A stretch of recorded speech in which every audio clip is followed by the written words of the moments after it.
മോളെ ഇങ്ങനെയാണോ ഈ ചതുരത്തിൽ കളർ കൊടുക്കേണ്ടത്? തത്തയുടെ ചുണ്ടിന് റെഡ് കളറല്ലേ കൊടുക്കേണ്ടത്? ഇതെന്നാ മഞ്ഞ കളർ കൊടുത്തേക്കുന്നേ? റെഡ് സ്കെച്ച് കാണുന്നില്ല മമ്മി. റെഡ് സ്കെച്ച് കാണുന്നില്ലെന്നോ? ഇന്നലെ അല്ലേടി നിനക്ക് സ്കെച്ച് വാങ്ങി തന്നത്? അതിനു മുന്നേ അതുകൊണ്ട് കളഞ്ഞോ? സ്കൂളിൽ നിന്ന് ആരോ എടുത്തതാ മമ്മി. ആരും എടുത്തൊന്നുമല്ല, നീ എവിടെയോ കൊണ്ട് കളഞ്ഞതാ. ഇനി ഒരു സാധനം നിനക്ക് വാങ്ങി തരത്തില്ല പറഞ്ഞേക്കാം.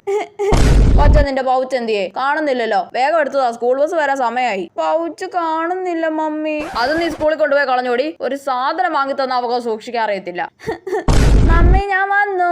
ആ വാവ വന്നോ? ഇതെന്നാ മുടിയൊക്കെ ഇങ്ങനെ ഇട്ടേക്കുന്നേ? നിന്റെ ബട്ടർഫ്ലൈയുടെ സ്ലൈഡ് എന്തിയടി? ബട്ടർഫ്ലൈയുടെ സ്ലൈഡ് കാണുന്നില്ല മമ്മി. കണ്ടോ, അതും അവള് കൊണ്ടുപോയി കളഞ്ഞു. നീ തന്നെ അല്ലേടി ആ സ്ലൈഡ് വാശി പിടിച്ച് വാങ്ങിപ്പിച്ചത്? ഇപ്പൊ അതും കൊണ്ട് കളഞ്ഞു വന്നേക്കുവാ. നിന്റെ ബാഗ് കാണിച്ചേ, അതിൽ ബുക്ക് വല്ലതും ഉണ്ടോ നോക്കട്ടെ. ചിലപ്പോ അതും കൊണ്ടുപോയി കളഞ്ഞു കാണും. കൊച്ച നല്ല മഴ വരുന്നുണ്ട് കേട്ടോ. നിന്റെ കൊട ഇങ്ങിതാ, ഞാൻ കടയിൽ പോയിട്ട് വേഗം വരാം. അമ്മ കൊട കോളേജിൽ വെച്ച് മറന്നുപോയി. എന്റെ പന്ന കൊച്ചെ, നിന്റെ ഈ സ്വഭാവത്തിന് ഒരു മാറ്റം ഇല്ലല്ലോടി. സോറി അമ്മ.